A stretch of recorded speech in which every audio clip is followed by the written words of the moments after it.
Radhe Radhe. Hey fam, welcome to my YouTube channel Pharm R academy.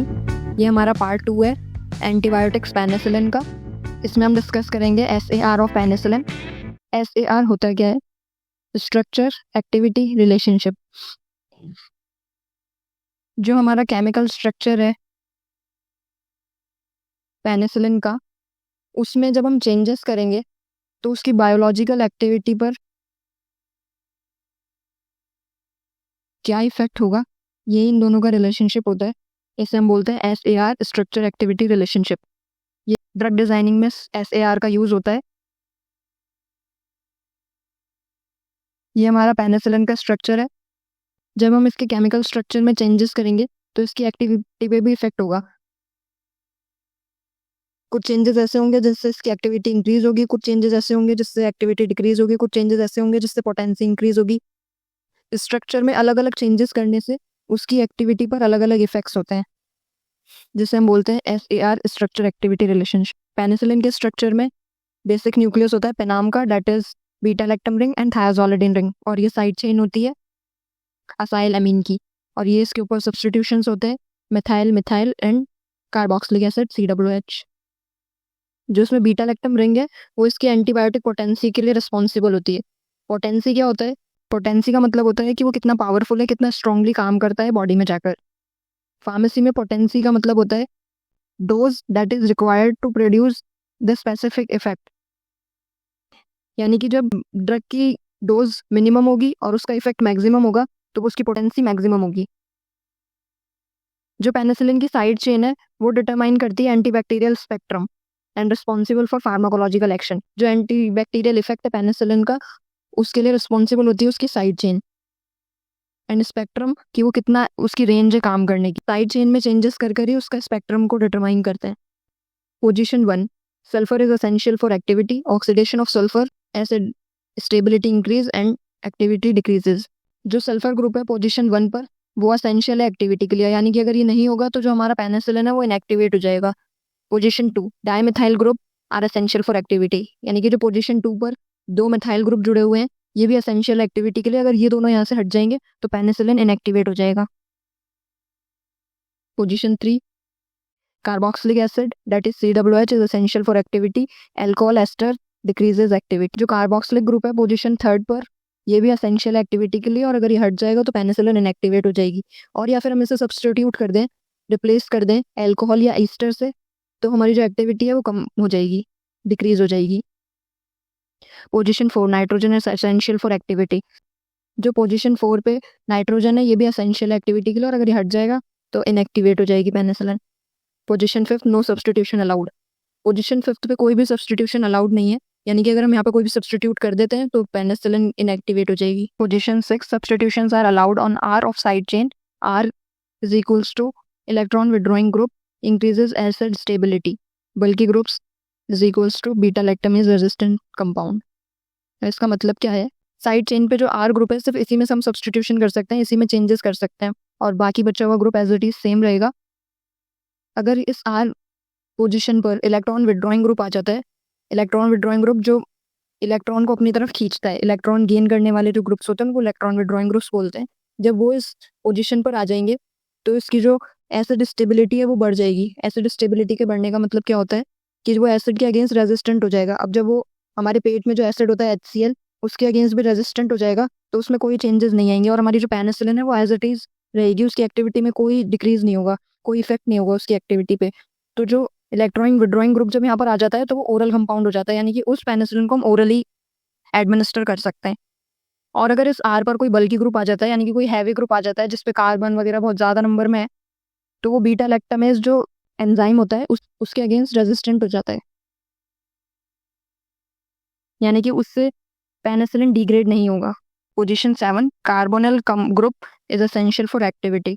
Carbonyl group होता है C double bond O और C से 2 atoms जुड़े हुए हों। कीटोन ग्रुप को कार्बोनिल ग्रुप भी बोल सकते हैं, यहाँ पे कीटोन ग्रुप भी लिख सकते हैं। तो 7th पोजीशन पर जो कार्बोनिल ग्रुप है, कीटोन ग्रुप है, वो एसेंशियल एक्टिविटी के लिए, और अगर ये नहीं होगा तो पेनिसिलिन इनएक्टिवेट हो जाएगा। आपको इसमें सब्सटीट्यूशन सिर्फ R पर याद रखना है, बाकी सारे जितने भी पोजीशंस है वो सब एज इट इज रहेंगे, और वो सभी एसेंशियल एक्टिविटी के लिए, वो सारे compounds. Next topic is chemical degradation. Degradation का मतलब होता है सबसे पहले ब्रेकडाउन, और केमिकल डिग्रेडेशन का मतलब होता है केमिकल ब्रेकडाउन, यानी कि कोई भी, जैसे हमारा प्रोटीन है वो उसका केमिकल डिग्रेडेशन होगा, यानी कि उसका केमिकल ब्रेकडाउन होगा तो वो एमिनो एसिड्स में टूटेगा।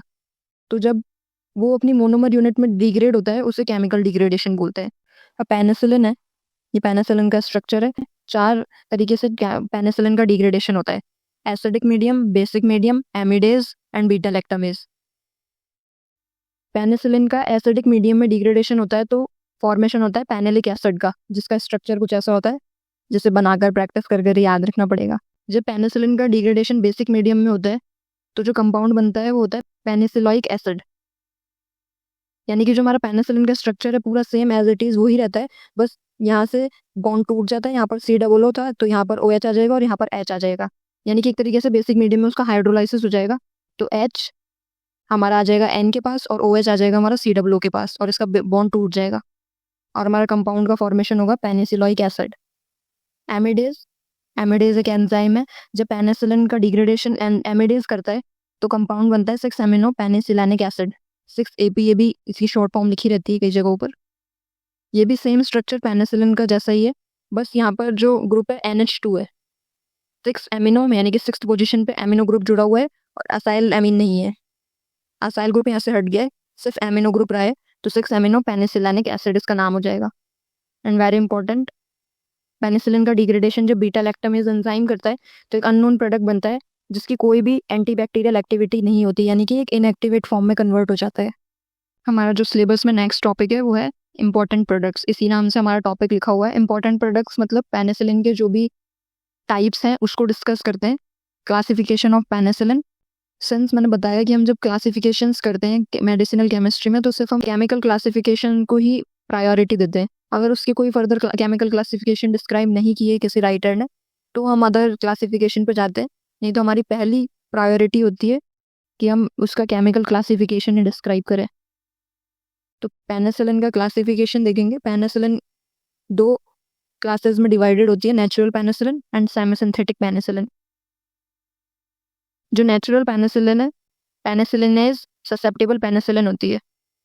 पेनिसिलिनेज ससेप्टेबल पेनिसिलिन क्या होता है उसको समझने के लिए हमें सबसे पहले ये समझना होगा कि पेनिसिलिनेज क्या होता है। पेनिसिलिनेज एक एंजाइम होता है। हमारी बॉडी में बैक्टीरियल इन्फेक्शन हुआ, अब जो बैक्टीरिया प्रेजेंट है वो एक एंजाइम रिलीज करता है, एंजाइम प्रोड्यूस करता है जिसे हम बोलते हैं पेनिसिलिनेज एंजाइम। अब ये एंजाइम क्या करता है, जो हमारी पेनिसिलिन है, यानी कि हमने एंटीबायोटिक का इंटेक करा, एंटीबायोटिक एडमिनिस्टर करी बैक्टीरियल इन्फेक्शन को खत्म करने के लिए। अब जो बैक्टीरिया है वो एक एंजाइम प्रोड्यूस करता है, पेनिसिलिनेज एंजाइम। ये एंजाइम क्या करता है, जो हमारी पेनिसिलिन है एंटीबायोटिक है उसको डिग्रेड करता है, उसको ब्रेक डाउन करता है, यानी कि वो अपना इफेक्ट शो ना कर पाए और बैक्टीरिया की ग्रोथ होती रहे। जो पेनिसिलिनेज ससेप्टेबल पेनिसिलिन होती है, यानी कि ये ऐसी पेनिसिलिन है जो इंटेक करने के बाद इजीली ब्रेक डाउन करी जा सकती है बैक्टीरियल एंजाइम के थ्रू, यानी कि इसकी एक्टिविटी कम होती है। अगर बैक्टीरिया पेनिसिलिनेज एंजाइम को रिलीज कर रहा है तो ये जो पेनिसिलिन है ये इनएक्टिवेट हो जाएंगे और अपना इफेक्ट उतना अच्छे से शो नहीं कर पाएंगी, जिसके एग्जांपल्स होते हैं पेनिसिलिन जी, जिसे हम बेंजाइल पेनिसिलिन भी बोलते हैं, पेनिसिलिन बी जिसे फेनॉक्सीमेथाइल पेनिसिलिन भी बोलते हैं। अब सेमी सिंथेटिक पेनिसिलिन की क्लास में देखेंगे 4 क्लासेस होती हैं। पेनिसिलिनेज रेजिस्टेंट पेनिसिलिन, ये क्या होती है, जैसे हमने देखा हमने ससेप्टेबल पेनिसिलिन जो कि ब्रेक डाउन, वो पेनिसिलिन जिनका ब्रेक डाउन करा जा सकता है पेनिसिलिनेज एंजाइम के थ्रू।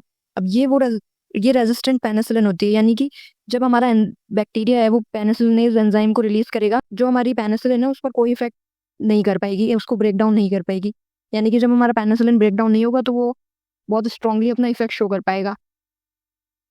जिसके एग्जाम्पल्स है methicillin, oxacillin, floxacillin and cloxacillin.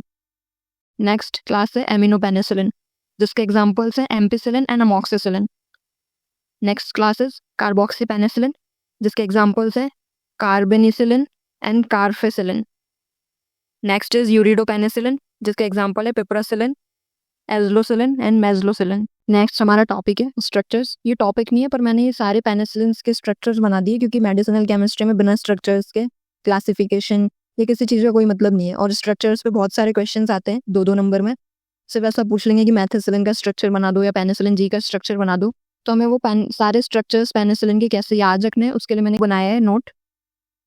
हमें इसके लिए सिर्फ जो बेसिक स्ट्रक्चर होता है पेनिसिलिन का, जनरल स्ट्रक्चर होता है, सिर्फ वो याद रखना है और आर की पोजीशंस को चेंज करना है। आर पोजीशन पर हमें इन्हें सब्स्टिट्यूट करना है और हमारे जो ग्रुप्स हैं वो बन जाएंगे, हमारी जो पेनिसिलिन ड्रग है अलग अलग वो बन जाएंगी।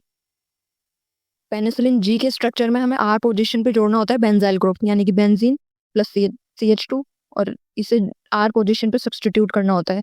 तो जो हमारा प्रोडक्ट है कुछ ऐसा बनेगा।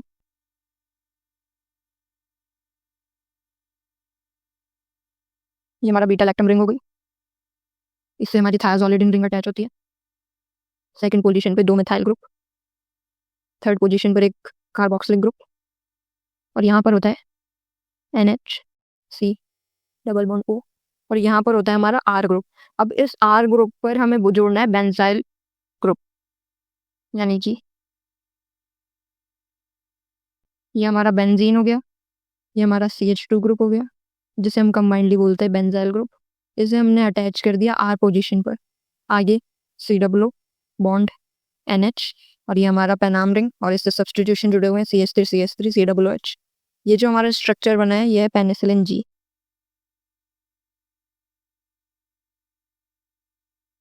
तो हमें सिर्फ ये स्ट्रक्चर याद रखना है यहाँ से लेकर यहाँ तक। ये हमारा जनरल स्ट्रक्चर है और ये है हमारी आर पोजीशन। अब हमें आर पोजीशन पे अलग अलग सब्स्टिट्यूशंस लगाने और हमारे अलग अलग पेनिसिलिन के स्ट्रक्चर बन जाएंगे। ये आपको आर पोजीशन पर लर्न करने होंगे कि हमें आर पोजीशन पे इन्हें सब्स्टिट्यूट करना है। पेनिसिलिन वी पर हमें इसे सब्स्टिट्यूट करना है, मेथिसिलिन पे ये, ऑक्सासिलिन पे ये, एम्पिसिलिन पे ये, एंड अमोक्सिसिलिन पे ये। एम्पिसिलिन और अमोक्सिसिलिन एमिनो पेनिसिलिन के अंडर आते हैं। उस एमिनो पेनिसिलिन के ड्रग्स हैं तो इसमें एमिनो ग्रुप जुड़ा हुआ होता है बेंजाइल से, और इसे अमोक्सिसिलिन में OH ग्रुप एक्स्ट्रा होता है। इस तरीके से आप याद कर सकते हैं। हमारा नेक्स्ट टॉपिक है यूजेस ऑफ पेनिसिलिन। पेनिसिलिन के बहुत सारे यूजेस होते हैं। एंटीबायोटिक है तो बैक्टीरियल इन्फेक्शन को ट्रीट करने के लिए यूज में आती है। नेक्स्ट निमोनिया, यानी कि निमोनिया के ट्रीटमेंट में यूज आता है। मेनिंजाइटिस, ये ब्रेन का एक इन्फेक्शन होता है मेनिंजाइटिस, यानी कि ब्रेन के जो इन्फेक्शन है मेनिंजाइटिस उसको ट्रीट करने के लिए यूज में आता है। सिफाइलिस, ये एक सेक्सुअली ट्रांसमिटेड डिजीज है, STD।